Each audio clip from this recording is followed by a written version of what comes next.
నమస్కారం. Welcome to I dream. ధర్మ మార్గం కార్యక్రమానికి స్వాగతం. నేను మీ విజిత.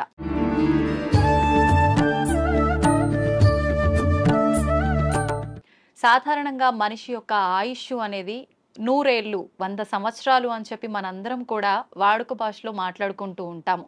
కానీ కొద్ది మంది మాత్రమే 100 ఏళ్లకు పైబడిన వాళ్ళని మనం చూస్తూ ఉంటాము. 100 ఏళ్ళు కూడా లేకుండా 60లు, ఇప్పుడు ప్రస్తుతం మాత్రం 40లోనే వాళ్ళ జీవనాన్ని కొనసాగించలేకపోవటం అయితే ప్రస్తుత పరిస్థితుల్లో మనం చూస్తున్నాము.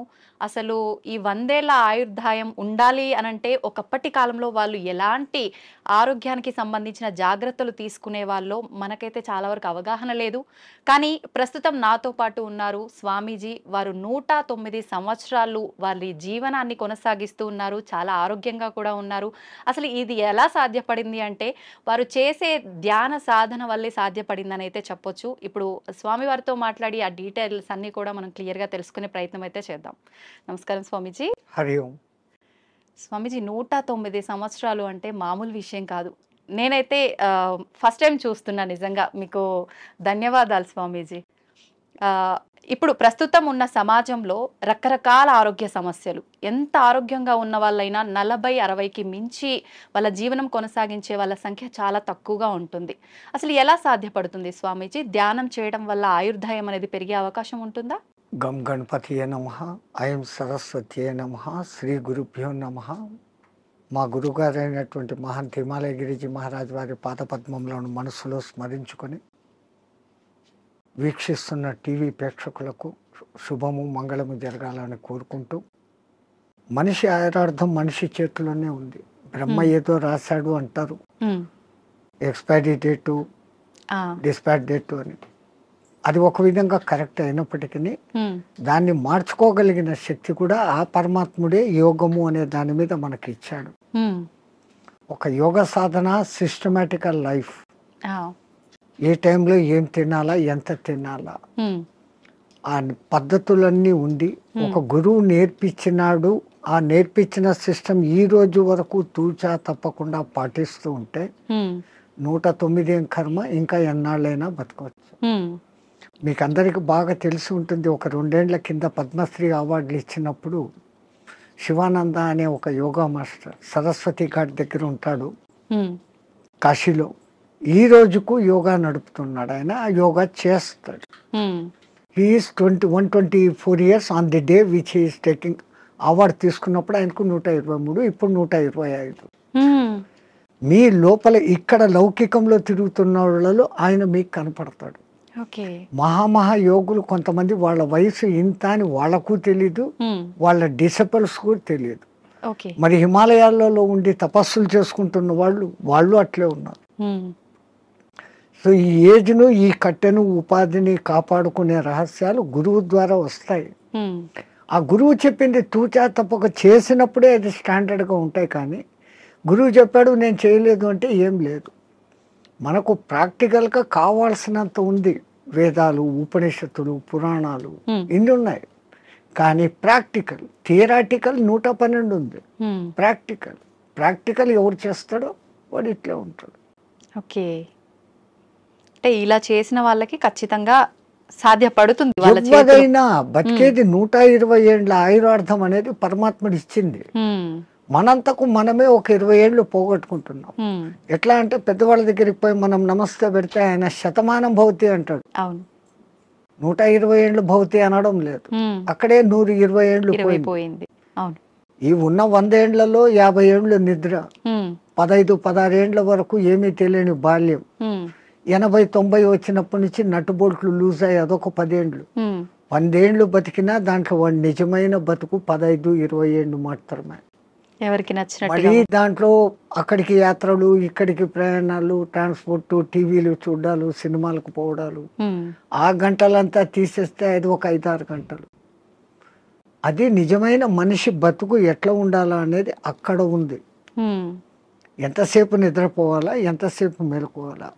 పెద్దలు అంటారు దిన్ దియా కామ్ కర్నేకి లియే, రాత్ దియా సోనేకి లియే అని. పగలు పని చేసుకునేకి ఇచ్చాడు, రాత్రి నిద్రపోయేకి ఇచ్చాడు. మనం ప్రకృతికి విరుద్ధంగా రాత్రి అంతా 11-12 వరకు మేలుకుంటున్నాం. సూర్యోదయాన్ని చూడకుండా సూర్యోదయం అయినాక లేస్తాం, కరెక్ట్. అప్పుడు లేచి స్నానాలు చేస్తాం. మన పూర్వీకులు మనకు చెప్పింది బ్రహ్మ ముహూర్త స్నానం, అది దేవతల స్నానం. సరే నీకు అది వీలు కాలేదు, 4:30కి చేయి ఋషుల స్నానం, 5:30కి చేయి మనుషుల స్నానం, సూర్యుడు బయటికి వచ్చినాక చేసే స్నానం రాక్షస స్నానం. అంత సిస్టమ్ ఎందుకు పెట్టినారు? Early to bed, early to get up. 9-10 బజేకు సోజావు, 9-10 గంటలకు నిద్రపోండి, 3 గంటల వరకు 5:30-6 గంటల నిద్ర ఒక మనిషికి అది చాలు, సరిపోతుంది. మనం అట్లా చేయడం లేదు. రాత్రి 11-12 వరకు మేల్కొని పొద్దున్న 7 గంటలకు లేస్తూ ఉన్నాం. సో అక్కడ కొంచెం దెబ్బ. రెండవది తినే ఆహార పదార్థాలు. ఒకప్పుడు ఏ ఎరువులు వేయకుండా పండించేవాళ్ళు. 6 నెలలు 7 నెలలకు కానీ కోతకు వచ్చేది కాదు ధాన్, గోధుమలు కానీ రైస్ కానీ. ఇప్పుడు 3 నెలలు 2 నెలలకి వచ్చేదానికి చేసేస్తూ ఉంటారు ఆర్టిఫిషియల్ ఎరువులు వేసి. సో దాంట్లో శక్తి బలము ఉండడం లేదు. ఆ తినే విధానం కూడా హైయెస్ట్ బాయిలింగ్ చేసి తింటాను. జబ్బులు మూల కారణం అది. పరమాత్ముడు సృష్టించిన 84 లక్షల జీవరాశుల్లో ఏది కూడా ఉడికించి తినడం లేదు, ఫ్రిడ్జుల్లో పెట్టుకోవడం లేదు. అవి హ్యాపీగా ఉన్నాయి, కంటద్దాలు పెట్టుకోవడం లేదు, చౌట్ మిషన్ పెట్టుకోవడం లేదు. మనం పెట్టుకుంటున్నాం. కరెంట్ ఆ ఫుడ్కు వ్యతిరేకం. సహజ ఆహారం ఋషులు మునులు అంతా కందమూలాలు, పండ్లు, ఫలాలు. పరమాత్ముడు ఏది న్యాచురల్గా ఇచ్చినాడో అప్పటికది తినేస్తారు. మళ్ళీ సాయంత్రానికి రేపటికి అని దాచిపెట్టుకోవడం కూడా లేదు. ఓకే, ఎప్పుడు తప్పుడే. ఒకసారి చెట్టు నుంచి కట్ అయితే 3.5 అవర్స్లో తాను తిన్నప్పుడు ఆ చెట్టుకు దానికి కనెక్టివిటీ పవర్ ఉంటుంది. ఆ ఫలము శక్తివంతంగా ఉంటుంది. దాన్ని మనం ఫ్రిడ్జ్లో పెట్టేసి స్టాక్ పెట్టుకొని ఎప్పుడెప్పుడో తింటున్నాం. ఆ చెట్టు కనెక్టివిటీ ఆ పండులో నుంచి పోతుంది. పండు రుచి ఉంటుంది, శక్తి తగ్గిపోతుంది. అయితే స్వామీజీ, ఇప్పుడు మీలాంటి యోగులకే సాధ్యపడుతుందా? ఇప్పుడు మీరు చెప్పినట్టుగా ఇలాంటి ఆహార నియమాలు పాటించి ధ్యానం పైన ఫోకస్ చేస్తే నార్మల్ మనుషులకు కూడా సాధ్యపడుతుందంటారా? ఎవరికైనా అమ్మ, పరమాత్ముడు 24 గంటలు టైం ఇచ్చాడు. 23 గంటలు మీ నిద్ర, మీ లౌకిక వ్యవహారాలు అన్నీ చూసుకోండి, ఎంజాయ్ చేయండి. మనిషి జన్మ ఎత్తే ఆనందించాల. ఫ్రెండ్స్తో, రిలేటివ్స్తో సినిమాలు ఎంజాయ్ చేయండి. బట్ 1 అవర్ నాది అనుకోండి. ఈ 1 అవర్లో ఒక half an hour body fitness ఎక్సర్సైజులు, ఒక్క 40-30 మినిట్స్ నేను ఎవరు అన్న ప్రశ్న వేసుకొని మీలోకి మీరు ప్రయాణం. అది ఆత్మధ్యానం అంటాం మేము. ఓకే, బయటికి గమ్మని కూర్చొని ఉంటాం. దానికి ఇంకా ఎన్నో పద్ధతులు ఉన్నాయి. ఒక విగ్రహాన్ని ఊహించుకుంటూ ఆ విగ్రహ మంత్రమే చదువుతూ భ్రమర కీటక న్యాయం అయిపోవడం ఒక విధానం. ఏది లేది నిరాకారాన్ని చూడాలా అనుకున్నప్పుడు ఆ నిరాకారాన్ని జ్యోతిగా భావించి చూడడం ఒక విధానం.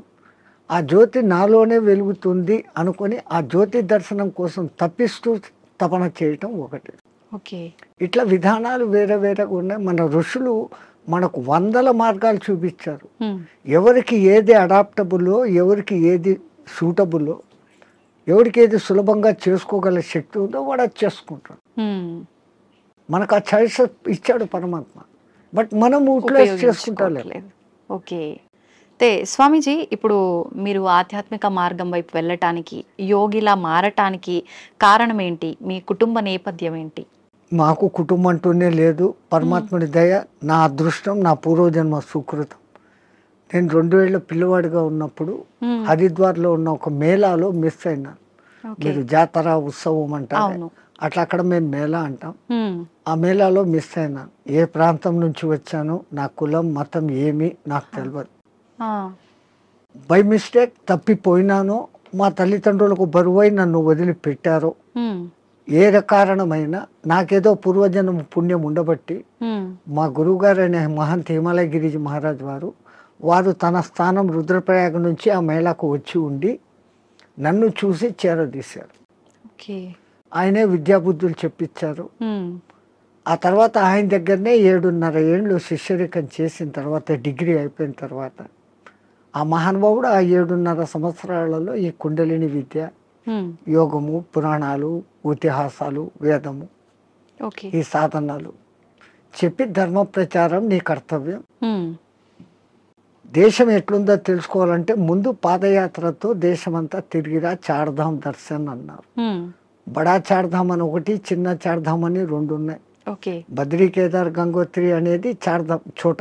ఉమ్, బడాది బద్రీ నుంచి పూరి జగన్నాథ్, రామేశ్వరం, ద్వారకా.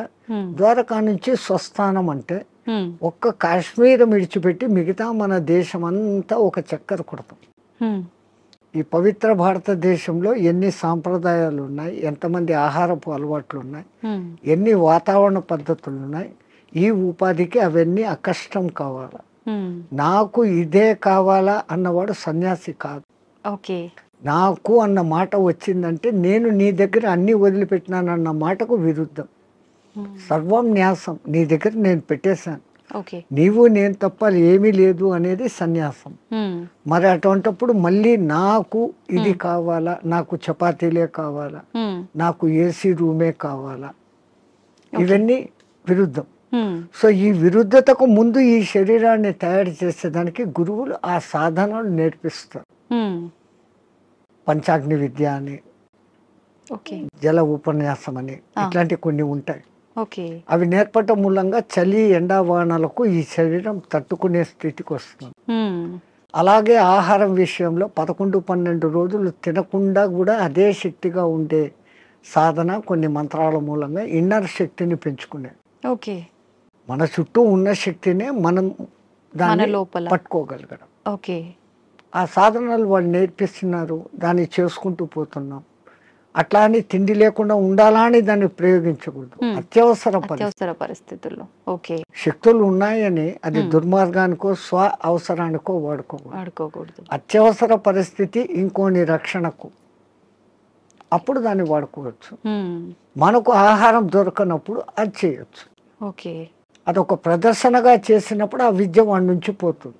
ఉమ్, అంటే అది మీకు మీరుగానే చేసుకోవచ్చా స్వామీజీ? వేరే వాళ్ళ పైన కూడా మీరు అలా ఎవరికైనా చేయొచ్చు. ఇప్పుడు చాంద్రాయణ వ్రతము అని ఉంటుంది, ఉమ్, అది అందరికీ తెలిసిందే. ఉమ్, మొదట ఒక పౌర్ణమి రోజు మగలంతా ఉపవాసం ఉండనిచ్చి ఉమ్, చంద్రోదయం అయిన తర్వాత బాగా 15 పిడికిళ్ళ రొట్టె ముక్కలు, దానికి అవసరమైన 2 రకాల సబ్జీ, దాల్, ఉమ్, పెరుగు, నెయ్యి, బెల్లము అన్నీ పెడతారు. ఆ, అసలు సామాన్యంగా ఒక మానవుడు అంత తినలేడు, ఉమ్, అంత పెడతారు. ఆ, ఆ తర్వాత చంద్రకళలు ఎట్లెట్లా తగ్గుతాయో ఒక్కొక్క ముఠి తగ్గిపోతా పిడికెడు తగ్గిపోతా వస్తుంది. అమావాస్యకు ముందు దినం ఒకే పిడికెడు ఉంటుంది, ఉమ్, అమావాస్య పొద్దు ఏమీ ఉండదు. ఫస్ట్ 15 days అన్టాలరేటబుల్, ఉమ్, మనిషికి అలవాటు కాదు. ఆ, మళ్ళీ ఒక్కొక్క పిడికెడు పెంచుకుంటూ పౌర్ణమికి మళ్ళీ 16 ముద్దల భోజనం, ఓకే. మళ్ళీ రెడ్యూస్, మళ్ళీ డెవలప్, మళ్ళీ రెడ్యూస్, ఆ, ఇట్లా చేస్తారు. మొదట్లో మాకు కూడా చాలా బాధ అనిపించి మా గురువుగారితో అడిగాం, ఉమ్, ఇట్లా కొంచెం కొంచెం చంపే బదులు ఒకటేసారి చంపేయచ్చు కదా పబ్లిక్. ఆ, ఆయన అన్నాడు, రే ఈ పాపీ పేట్, ఈ పొట్ట ఇట్లా జానడు ఇట్లా జానడు. ఉమ్, ప్రపంచంలో ఎంత పెద్ద గుంతనైనా రోజు 3 పిడికెళ్ళు మన్ను వేస్తే 10 ఏళ్లకో 20 ఏళ్లకో నిండిపోతుంది. అవును. ఈ పొట్టకు 4 సార్లు 5 సార్లు వేసినా నిండదు. ఉమ్, నువ్వు దీన్ని జయించుకున్నావంటే జితం జిహ్వా జితం సర్వం, నాలుకను నువ్వు జయిస్తే రుచులను తప్పించి ఉమ్, ఉమ్, ఎంత నీకు అవసరమో అంత నువ్వు తిన్నప్పుడు ఉమ్, ఆ పొట్ట మీద నీకు కాబు వస్తుంది. అప్పుడు నువ్వు ప్రపంచంలో ఎవరికి లొంగాల్సిన పని లేదు. ఉమ్, ఈ ఆకలే కదా మనిషిని లొంగదీస్తుంది, లొంగదీస్తుంది. అపరాధాలు చేయిస్తుంది, అబద్ధాలు ఆడిస్తుంది. అంటే వాడి కోసం, ఆ పొట్ట కోసం, వాడి మీద ఆధారపడిన పొట్టల కోసం. ఉమ్, దీని మీదనే కాపు పొందితే ఏంటే అవసరం లేదు. ఉమ్, మేము ఎక్కడో పాదచారులుగా తిరిగేటప్పుడు మాకెప్పుడో పిలిచి భిక్ష పెట్టడు. ఉమ్, మళ్ళీ సన్యాసంలో ఇదొక రోజు, ఎవరైనా పిలిచి భోజనం పెడితే తినాలా తప్ప మాకై మేము ఇట్లా అనకూడదు. ఓకే. అడిగితే అది రుణం, హా, వాళ్ళై వాళ్ళు ఇస్తే అది దక్షిణ. ఈ అర్థాలు ఉన్నాయి. ఉమ్, ఉమ్, ఉమ్, రుణపడినాము అంటే ఆ రుణం తీర్చుకునేకి మళ్ళీ ఇంకో జన్మ ఇంకొక ఎత్తాలి. జన్మ ఎత్తాల్సిందే. జన్మరాహిత్య స్థితి కోసం సన్యాసం. మరి ఇప్పుడు మళ్ళీ ఈ లంపటంలో ఎందుకు పడాలి? ఓకే. ఎట్లాగో గురువు ఇచ్చిన సాధన ఉంది, ఉమ్, తో ఉండొచ్చు, అప్పుడు వాడుకుంటాం దాన్ని. స్వామీజీ మీరు చెప్పారు కరెక్టే. అలా మేము చేయి చాపి అడిగామంటే అది రుణంలాగా ఉండి మరొక జన్మకి దారి తీస్తుంది. కానీ చాలామంది బాబాల్ని, స్వామీజీలని చూస్తున్నాం గదా! వాళ్ళు ఖచ్చితంగా తీసుకుంటూ ఉంటారు. వాళ్ళందరినీ దొంగ బాబాలు అలా అనొచ్చంటారా? ఈ ప్రకృతి పరమాత్ముడు సృష్టించిన దాంట్లోనే చెడు మంచి రెండు ఉన్నాయి. చెడు ఉన్నప్పుడే మంచి ఏదో మీరు ఐడెంటిఫై చేయగలుగుతారు. బాగా ఎండలో తిరిగేసి వచ్చారు, మీ ఇంట్లో కూర్చొని ఫ్యాన్ ఆన్ చేశారు, ఆ చల్లగాలి ఆహా అంటున్నారు. ఈ ఆహా అని మీకు ఎప్పుడు అనిపించింది? ఆ ఎండ అనుభవించినాక, ఆ బాధ అనుభవించినాక. అది లేకపోతే మీరు జీవితాంతం ఫ్యాన్ కిందనే ఉన్నప్పుడు ఈ ఫ్యాన్ నాకు సుఖం ఇస్తుంది అన్న గుర్తింపు మీకు రాదు. సో సుఖాన్ని మీరే గుర్తింపు చేసుకుంటున్నారు.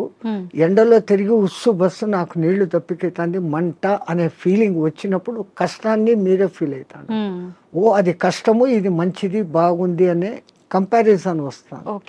అట్లా లోకంలో వేరే రకాలు ఉంటారు. ఇంకోళ్ళను మనం విమర్శన దృష్టిలో మేము చూడం.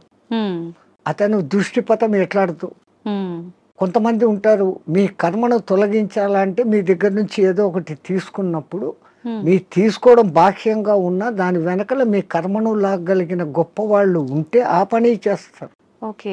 ఇంకా కేవలం బతుకు తెరువు కోసం ఈ బట్టలు వేసుకొని తింటున్నాం చేస్తున్నాం అనే వాళ్ళు ఉన్నారు లోకం.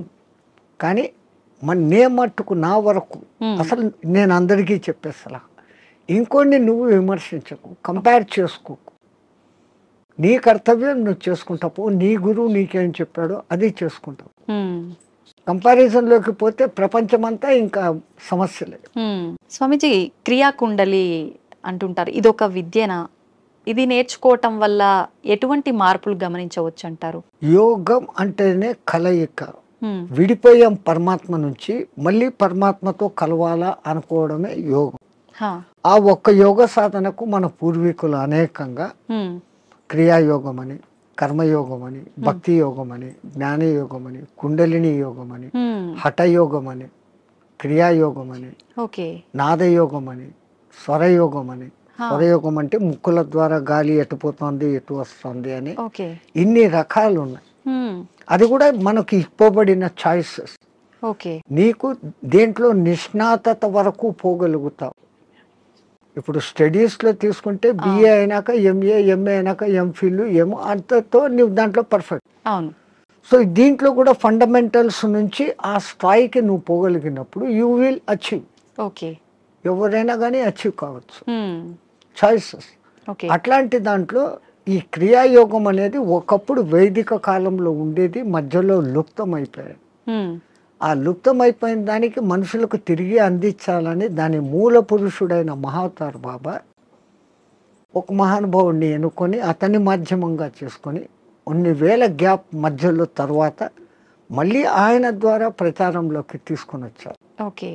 ఆయన తీసుకొని వచ్చిన వాళ్ళలో క్రియాయోగం చేస్తే ఫలితం ఇట్లుంటుంది అని లోకానికి చూపించినోడు ఒక యోగి ఆత్మకథ రాసినాడు కదా పరమానంద.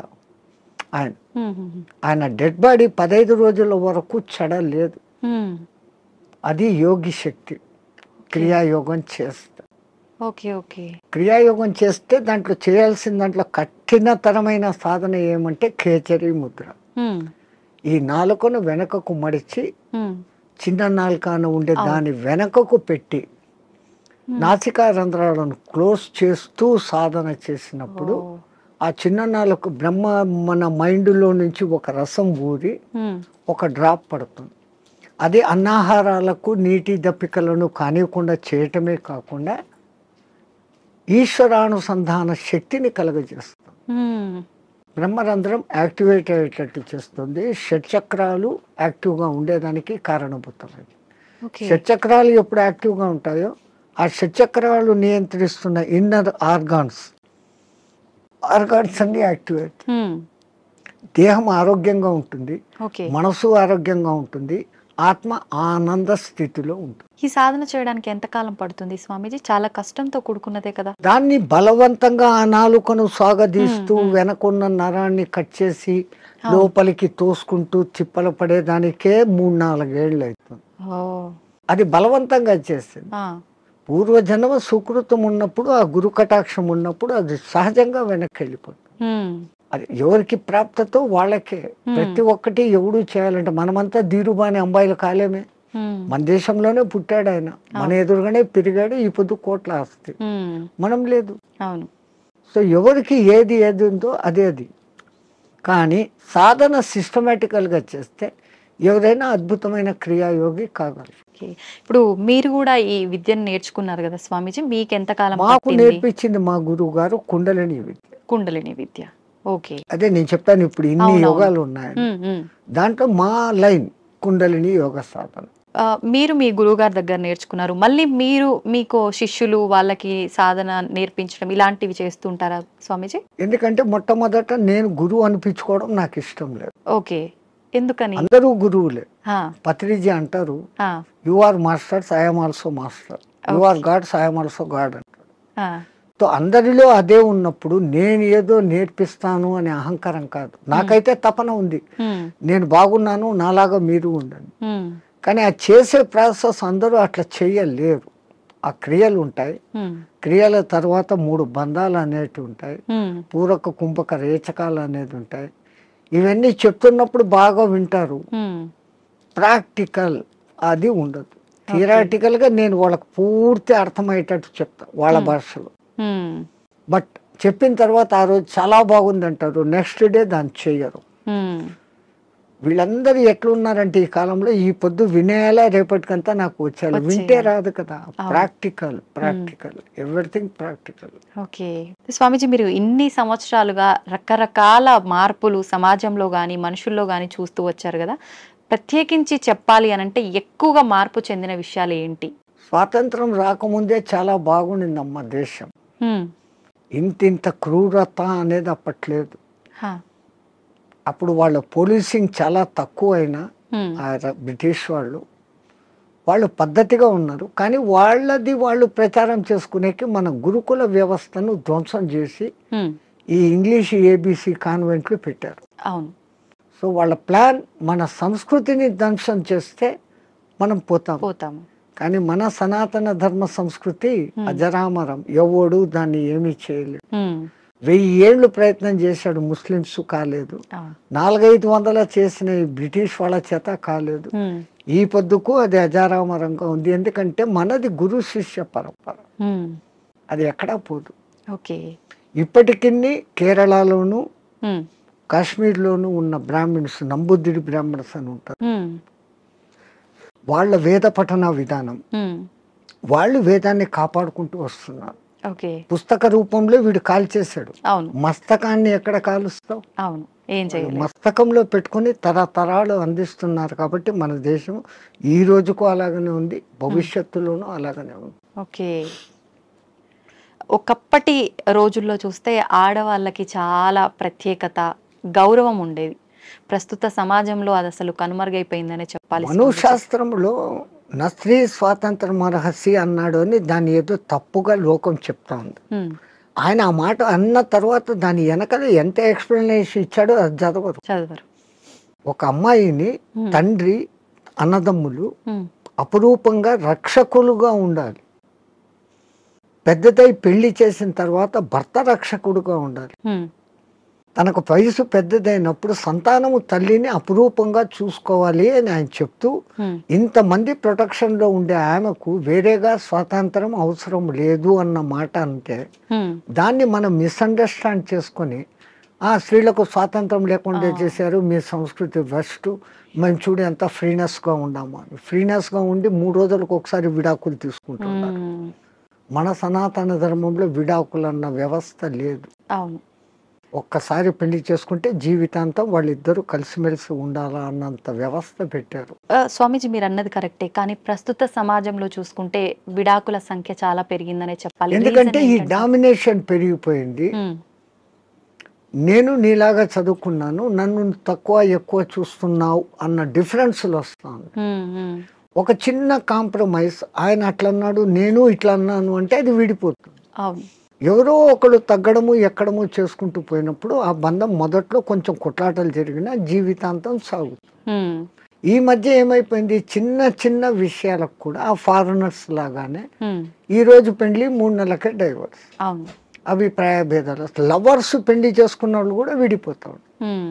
వీళ్ళు ఒకళ్ళనొకళ్ళు ముందు అర్థం చేసుకోవడం, ముందు అర్థం చేసుకొని ఈమెది తన ఇంట్లో తాను రాణిలాగా పెరిగింది, ఇప్పుడు వాళ్ళందరినీ వదిలి మా ఇంటికి వచ్చింది, నా పేరు నిలబెడుతుంది నా కుటుంబంలోకి వచ్చి అని ఆమెను అంత గౌరవంగా ఈయన చూసుకున్నప్పుడు, ఇప్పుడు మా అమ్మా నాన్నలు మా అత్త మామలే, నా మొగుడే నాకు దేవుడు అన్నట్లు ఈమె చూసుకున్నప్పుడు లోకంలో ఈ డిఫరెన్సెస్ రావు.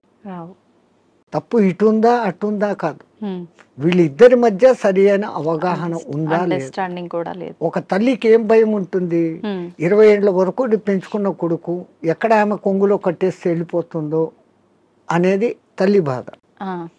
నేను మా వాళ్ళందరినీ ఇడిచిపెట్టి ఇక్కడికి వస్తే ఈమె పెత్తనం ఏంది, నా మొగుడుతో నాకు స్వేచ్ఛ లేదు అని ఈమె. కరెక్ట్ చెప్పారు స్వామిజీ. ఆ భావ ఈ విధంగా ఉన్నప్పుడు ఇట్లుంటుంది. మా అమ్మని విడిచిపెట్టేస్తాను, వీళ్ళే ఈ అత్తమామలే నా అమ్మ నాన్న అనుకున్న మెంటాలిటీలోకి ఈమె వచ్చినప్పుడు గొలాట లేదు. నా ఆడబిడ్డలు వేరే ఇంటికి ఇచ్చాను, ఆ పేరే ఆడబిడ్డ, ఈడబిడ్డ కాదు ఆడబిడ్డ అంటాడు. నా బిడ్డలు నాడిచ్చాను, అట్లాగనే కదా నాకు వచ్చింది, ఈ కొడలు ఇప్పుడు నా కూతురు అనుకుని చూసుకుంటూ వీళ్ళు ఉన్నప్పుడు ఎక్కడ కొట్లాట్లు, ఎక్కడ తేడాలు. అట్లా ఉన్న కుటుంబాలు కూడా ఉన్నాయి, ఎన్నో నేను చూశాను. చాలా మంది ఇండ్లకు నేను భిక్ష పోయినప్పుడు అమ్మ అమ్మ అని తిరుగుతుంటే ఆ అమ్మాయిని నేను వాళ్ళ కూతురు అనుకున్నాను, వచ్చినోడు వాళ్ళ అల్లుడు అనుకున్నాను, చూస్తే వీళ్ళ కొడుకు ఆమె కోడలు, అంత అన్యోన్యంగా ఉన్నా, ఎంత హ్యాపీ ఫీల్ అవుతుంది. అవును, అది ఎక్కడో ఒక్క కుటుంబంలో అత్తాకోడన్ల గలాటలు, డామినేషన్లు. అవును, ప్రపంచమంతా అట్లా లేదు, మన భారతదేశం అట్లా లేదు. ఎందుకంటే మనం పెంచిన పెంపుదల పిల్లల్లో ఆ ప్రవర్తన అట్లే ఉంది, మన సనాతన ధర్మం. అది చెప్పకపోవడంతో ఈ మధ్య ఈ డిఫరెన్స్.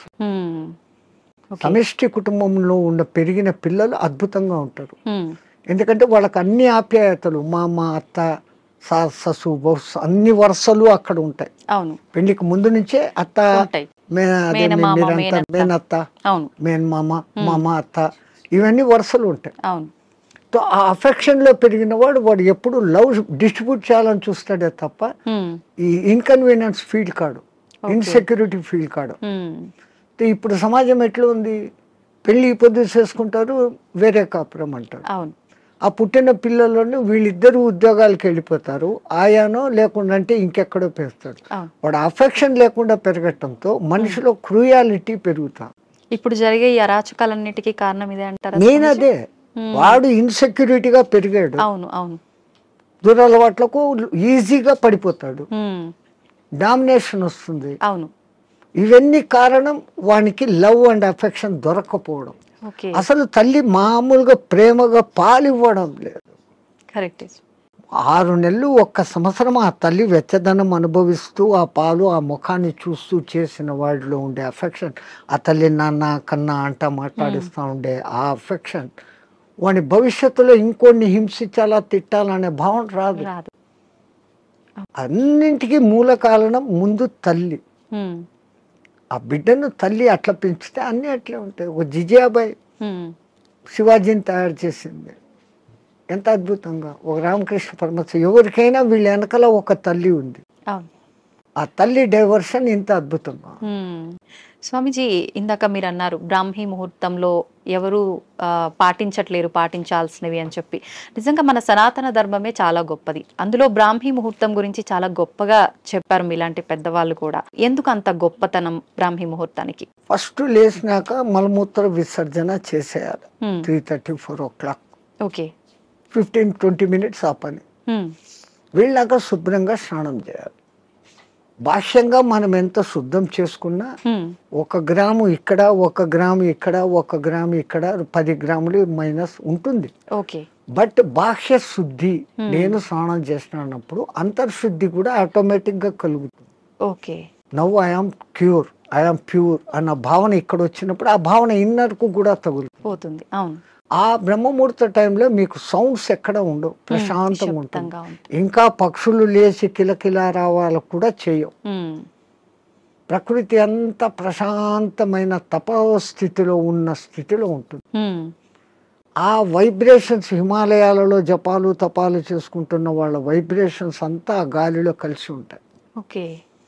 దాంతో మనం కూడా కూర్చొని ప్యూరిఫై అయ్యి ఏదో ఒక సాధన గురువు చెప్పింది ఇదంతా ఏది లేదు. పత్రి చెప్పినట్లు శ్వాస మీద ధ్యాస, సంథింగ్ ఏది ఆలోచన లేకుండా కూర్చుంటే ఒక మనిషి ఒక దినంలో ఇప్పుడున్న పరిస్థితుల్లో ఇది అది అంటూ 60,000 ఆలోచనలు చేస్తాడు. సముద్రంలో అలలన్నా ఏ పొద్దున్నా అలసిపోయి గమ్మనైతాయేమో కానీ ఈ మనోతరంగాలు అలవడం లేదు. One after one. ఈవెన్ మీరు నిద్రపోయినా నిద్రలో 5 గంటల సేపు మనసే పనిచేసి కలలు చూపిస్తుంది. ఆ 1 గంట సౌండ్ స్లీప్. అది మన నిజమైన తత్వం. అక్కడ మనం ఆత్మతత్వంలో ఉన్నాం. బట్ ఆత్మతత్వంలో ఉన్న మన సంగతి మనకు అప్పుడు తెలీదు. లేచిన తర్వాత I had a sound sleep అంటాను. సో ఈ సాధన ఉపాసనలు మన పెద్దవాళ్ళు నువ్వు మేలుకొని సుషుప్తి స్థితిలోకి పో అనేదానికి ఈ సాధనలు వ్యవహారాలు. ఓకే.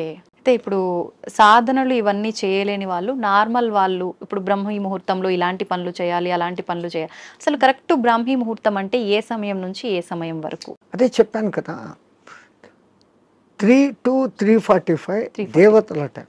ఓకే. 3:45 to 4:45 ఋషుల టైం. 4:45 to 5:45 మానవుల టైం. ఓకే. ఆఫ్టర్ దట్ రాక్షసుల టైం అన్నట్టు. ఇప్పుడు ప్రతి ఒక్కరూ రాక్షసుల టైంలోనే అన్ని స్నానాలు. సూర్యోదయం అప్పుడు ఆ అరుణ కిరణాలు అని వస్తాయి కదా, దాంట్లో ఎన్నో రకాల మనకు ఆరోగ్యాన్ని ఉత్తేజాన్ని కలిగించే వేవ్స్ ఉంటాయి. అల్ట్రావైలెట్, ఇన్ఫ్రారెడ్, ఎలక్ట్రోమాగ్నెటిక్, దానికి ఏమో ఇప్పుడు ఈ పేర్లన్నీ పెట్టారు. అప్పుడు సూర్యుని 7 వర్ణాలకు కలుపుకొని దాంట్లో తెలుపులో 7 వర్ణాలు ఉన్నాయని మన వాళ్ళు గుర్తించి చేస్తాడు ఆ సాధన, వర్ణ సాధన. ఇప్పుడు అదే కలర్ థెరపీ అని మళ్ళీ బయటకు వచ్చింది. రంగు బాటళ్లలో నీళ్లు పెట్టి సూర్యుడి దగ్గర పెట్టి బయట ఎండలో 7 రోజులు అట్లా పెట్టిన నీళ్లు తాగితే ఆ కలర్కు సంబంధించిన జబ్బు ఉన్న వాళ్ళకి క్యూర్ అవుతారు. ఒక్క సూర్యుడు ఆరోగ్య ప్రదాత అని మన వాళ్ళు చెప్పారు. దాంట్లో నుంచే ఇన్ని వస్తున్నాయి. ఇప్పుడు మన భూమి మీద పెరుగుతున్న మూలికలు అన్నీ పెరుగుతున్నాయంటే సూర్యుడు ఆధారం. నైట్ పూట తన సూర్యకిరణాలనే చంద్రుని మీదకి పంపించి అక్కడి నుంచి రిఫ్లెక్ట్ అయ్యి అది ఔషధులకు శక్తిని ఇస్తున్నాడు సర్కిట్.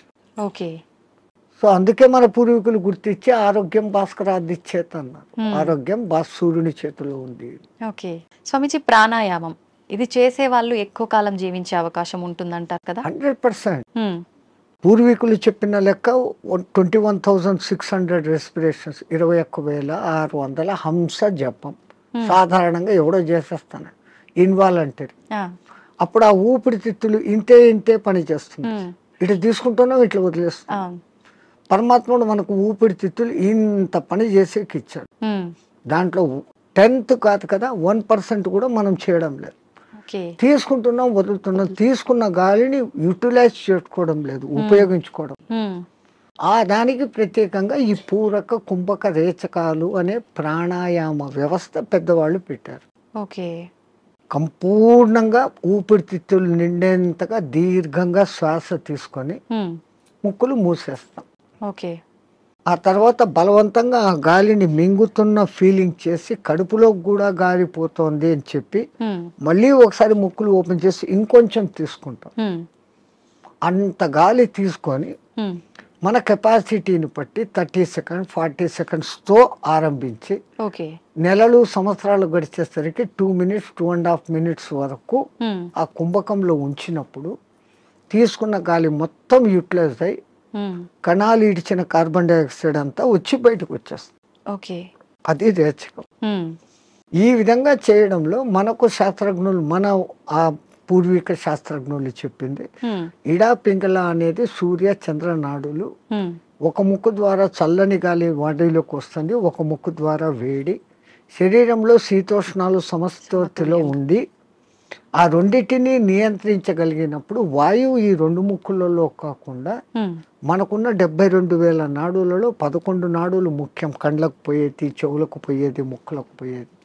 ఇవన్నీ కాకుండా ఈ 11 మళ్ళీ సుషుమ్న అనేది మూలాధార చక్రం నుంచి సహస్రారం వరకు కనెక్టివిటీ కలిగిన ఒకే ఒక్క నరం. మిగతాది కొన్ని చోట్ల వచ్చి కట్ అయిపోతాయి, ఎన్ని చోట్ల వచ్చి కట్ అయిపోతాయి. ఇది అఖండంగా మూలాధారం నుంచి అక్కడ దాకా వస్తుంది. దాని లోపలికి గాలి ప్రవేశం చేసినప్పుడు అక్కడ జరిగే సంచలనం మనిషికి దీర్ఘాయుష్. అసలు ఈ ప్రాణాయామం చేస్తేనే దీర్ఘాయుష్.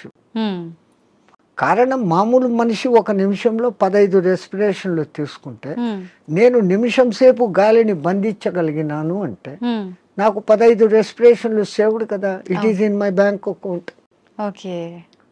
ఒక్క ప్రాణాయామంలో నేను 15 ఊపిర్లు మిగిలిపెట్టుకుంటే 1 గంట సేపు చేస్తే అంటే 60 నిమిషాలు ఇంటూ 15 900 వాయువులు. ఒక 10-11 దినాలు చేస్తే 9,000, 21,000 వచ్చేదానికి ఒక 10 రోజులు 1 నిమిషం చేస్తే 10 దినాల తర్వాత నాకు 1 దినం ఆయుష్ పెరిగింది. It is in my hands. So అదే నేను 2 నిమిషాలు చేస్తే 5 రోజుల్లోనే నాకు 1 రోజు ఆయువు పెరిగింది.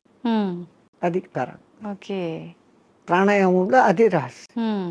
ఇంకా ఈ ప్రాణాయాన్ని ఇంకా బాగా డెవలప్ చేసుకొని ఇడా పింగళలో కాకుండా సుషుమ్నలోకి ప్రవేశం చేస్తూ ఎక్కిస్తూ ఆడిస్తూ ఉన్నప్పుడు ఏదో ఒక దినం మన అదృష్టము, ఆ గురు కటాక్షము, దైవానుగ్రహము ఉండి ఆ గాలి కుండలిని ప్రేరేపిస్తుంది. ఒక్కసారి కుండలిని ప్రేరణ చేసినాక ఈ ఆత్మతత్వం ఏం, సృష్టి రహస్యం ఏం, పరమాత్మ ఏం, నేను ఏం అన్న సంగతి వాడికే తెలిసిపోతుంది. ఇంకా అది బయటికి చెప్పుకునేందుకు కానీ ఆనంద స్థితిలోకి వాడు ఉంటాడు ఆ సాధకుడు. ఇది మామూలు వాళ్ళకి సాధ్యపడుతుందా స్వామీజీ? ఎవరికైనా, పశుపక్షాదులకు కూడా దేవుడు ఆ కుండలిని శక్తి ఇచ్చాడు. ఇప్పుడు ఈ మా ఫిజికల్ బాడీ తయారీలో మెదడు, చేతులు, కాళ్ళు, రెక్కలు, ఇంటర్నల్ ఆర్గాన్స్, గుండె, ఊపిరితిత్తులు అని మీకు ఫిజికల్గా ఎట్లా కనపడుతున్నాయో కనపడని అంగాలు, షట్చక్రాలు అనేటివి, నాడులు అనేటివి, అవి విశ్వశక్తి ప్రసారకాలు.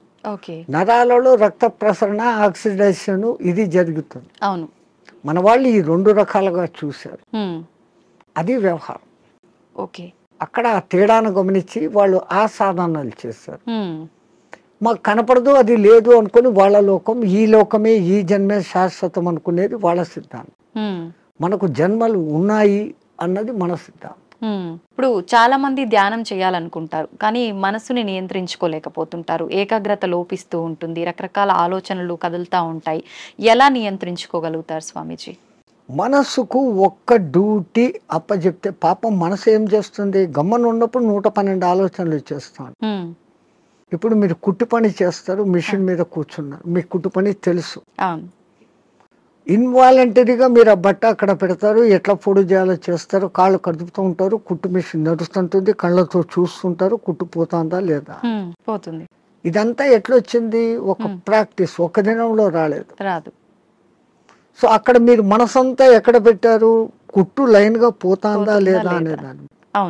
ఇంకోటి ముగ్గులు వేస్తారు బయట, మీరు 5 చుక్కలు ఇట్లా పెట్టాలా, 3 ఇట్లా పెట్టాలా ప్లాన్. ఈ ఒక్క లైన్ తో అన్నిటినీ ఇట్ట తిప్పి ఇక్కడికి తీసుకుని వస్తారు. మీ ఆంధ్రాలో రథం ముగ్గు అని వేస్తారు, అన్ని చుక్కలను ఒక్క లైన్ తో కలుపుతారు. సో అక్కడ వాళ్ళ కాన్సన్ట్రేషన్ అంతా ఎక్కడుంది? నేర్చుకున్నప్పటి నుంచి ఎట్టట్ట తిప్పారు, కళ్ళు అట్టట్ల పోతుంటాయి, చెయ్యి అట్టట్ట వెళ్ళిపోతా ఉంటుంది. సో ఈ కాన్సన్ట్రేషన్ మీరు అక్కడ పెట్టారు. అట్లే మనం ఒక్క దాని మీద కాన్సన్ట్రేషన్ పెట్టినప్పుడు మనసు ఆ టైంలో మీకు రెండో ఆలోచన ఏముంది? ముగ్గు వేస్తున్నప్పుడు మా మామ అట్లా అన్నాడు, మా కొడుకు ఇక్కడ పోయినాడు, ఇవన్నీ ఆ టైంలో లేదు. టిఫిన్ చేయాలా, అది నథింగ్. సో అక్కడ ఐడియల్ అయిపోయింది. సో ఒక్క పర్టికులర్ డ్యూటీ మనసుకు అప్పచెప్పతే ఆ మనసు అదే చేస్తూ ఉంటుంది. అందుకే మన పూర్వీకులు ఒక తమాషా ఎగ్జాంపుల్ చెప్తారు.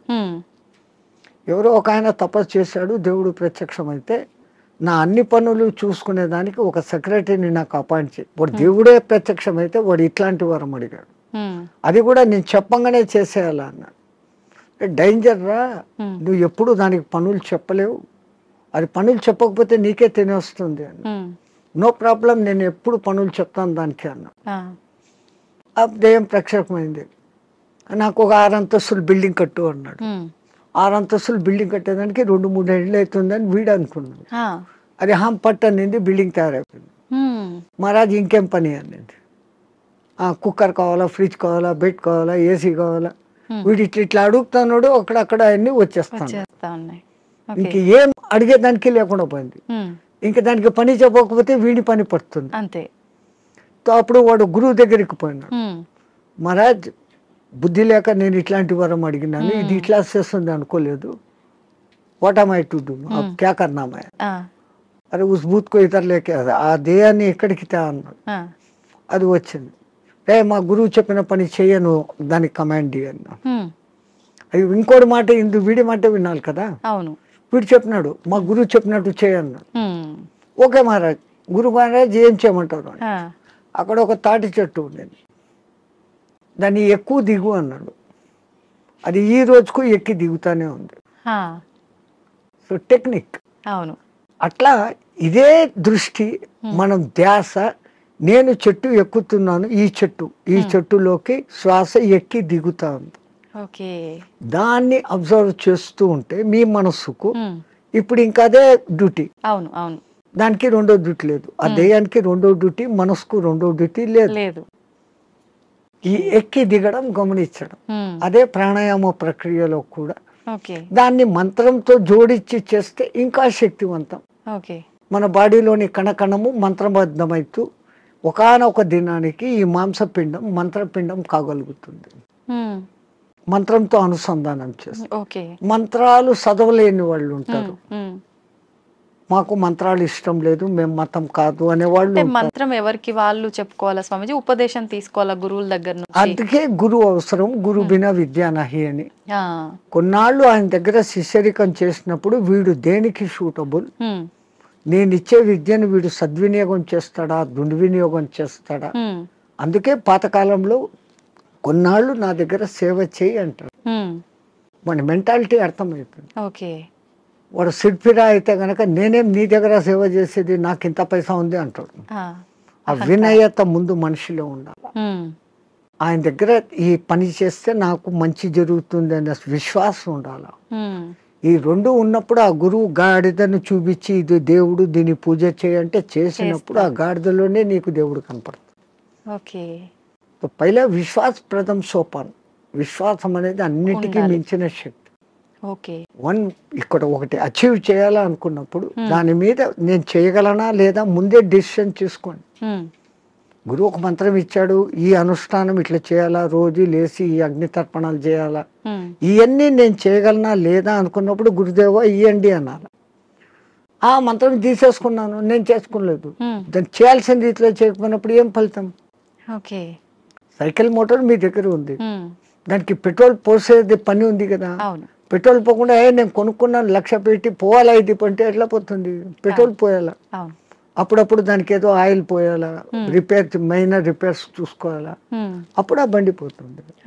లైక్ దిస్ సేమ్ ఒక సిస్టమ్ ప్రాసెస్ అని గురువు చెప్పినప్పుడు ఆ ప్రాసెస్ అంతా చేస్తున్నప్పుడు అది మిమ్మల్ని ఉద్ధరిస్తుంది. స్వామిజీ, హిమాలయాలు అనగానే మనకు అక్కడ ఇలా కొన్ని ఏళ్ల పాటు ధ్యానం చేసే వాళ్ళు ఉంటారని చెప్పి వింటుంటాం. నిజంగా అలాంటి వాళ్ళు ఇప్పటికీ ఉన్నారంటారా? 100%. ఎంతో మంది. ఆ హిమాలయాలు అనే దానికి ముందు మా అనే అక్షరం పెట్టుకొని చదవండి. మహిమ ఆలయాలు. మన దేశం మొత్తంలో చాలా కొద్ది ఆలయాలు ఉన్నాయి. ఆ లయాలు అంటే అందులో లయం. హిమ ఆలయం అంటే హిమములో లయం కావడం. హిమం అంటే ఏంటి? మంచు. నీటికున్న 3-4 లక్షణాలలో ద్రవస్థితి, ఘనస్థితి, ఆవిరి స్థితి, దాని తర్వాత ప్లాస్మా స్థితి. ఇది ఏది కానిది మంచు స్థితి. అది అట్లా నీళ్లు కాదు, ఇట్లా ఘనాకార ఐస్ కాదు. మంచును బాగా ప్రెస్ చేస్తే అప్పుడు మీకు ఐస్ అవుతుంది. ఇది మధ్యస్థ స్థితి. మంచు అంటాం, హిమము అంటాం. నిజంగా దానికి మహిమం. ఓకే. మహిమ కలిగిన పదార్థం. హ్మ్. అది అక్కడంతా వ్యాపించి ఉంటుంది. హ్మ్. ఆ మంచి చల్లని వాతావరణము, కొన్ని రకాల ఔషధి మొక్కల నుంచి వచ్చే గాలి, హ్మ్. మన పూర్వీకులు తపస్సు చేసిన వాళ్ళ యొక్క వైబ్రేషన్స్, ఓకే. దేవతలు కూడా అక్కడ తపస్సు చేశారు, గొప్ప గొప్ప ఋషులు తపస్సు చేశారు, హ్మ్. ఇప్పుడు చేస్తున్న వాళ్ళు ఉన్నారు. వాళ్ళ యొక్క వైబ్రేషన్స్ ఆ ఏరియాలో ఉంటాయి కాబట్టి హ్మ్. మనం తొందరగా దానికి అకష్టమవుతాం. హ్మ్. అందుకని అవి ఎప్పటికీ హిమ ఆలయాలు అందులో లయం అయ్యేదానికి చూపిస్తూ ఉండే మార్గాలు. అయితే స్వామీజీ వాళ్ళు అలా కొన్ని ఏళ్ల పాటు ధ్యానంలో ఉన్నప్పుడు ఆకలి దప్పికలు నిద్ర ఏమీ ఉండవు, అలా ధ్యానంలోనే ఉండిపోతారంటారు కదా. అలా ఉండడానికి అంటే వీళ్ళు ఎన్ని ఏళ్ల పాటు వాళ్ళు విద్య సాధనమ్మ. ఏది ఇప్పుడు నేను చెప్పాను, ఏది సాధించాలన్నా సాధన. హ్మ్. మీ తెలుగులో సింపుల్ పద్యం, సాధనతో పనులు సమకూరు ధరలోన ఆ. విశ్వదాభిరామ వినర. సాధన హ్మ్. దేనికి కూడా ఏది చేస్తే కూడా సాధన. హ్మ్. స్వామీజీ మన సనాతన ధర్మంలో ఓంకారానికి చాలా ప్రత్యేకత ఉంది. అది ఓంకారం కాదు, ఔంకారం. ఓంకారం. మనం పలకడమే దాన్ని తప్పు పలుకుతున్నాం. హ్మ్. మనం మాట్లాడుతున్న ప్రతి మాటల్లో ఎక్కడో ఒక చోట అకారము ఉకారము మకారము ఉంటాయి. ఓకే. అకార ఉకార మకార అర్ధమాత్ర ఇది ఓంకార. అర్ధమాత్ర మకారం అన్నాడు. ప్లస్ ఆ. ఓకే. అర్ధమాత్ర అంటే హ్మ్. ఔం అని ఉచ్చరించినప్పుడు అకారము ఉకారము రెండూ పలకబడి మూకారం దీర్ఘమవుతుంది. ఓకే. అకారం అన్నప్పుడు మీ స్థూల శరీరం, హ్మ్. ఉకారం అన్నప్పుడు సూక్ష్మ శరీరం, హ్మ్. మూకారం అన్నప్పుడు కారణ శరీరం. ఓకే. ఇంకో విధంగా చెప్పాలంటే అకారం అన్నప్పుడు జాగృత్ అవస్థ, హ్మ్. ఉకారం అన్నప్పుడు నిద్రావస్థ, ఓకే. మూకారం అన్నప్పుడు సుషుప్తి అవస్థ. ఆ. సుషుప్తిలో మనం ఆత్మస్థితిలో ఉన్నాం.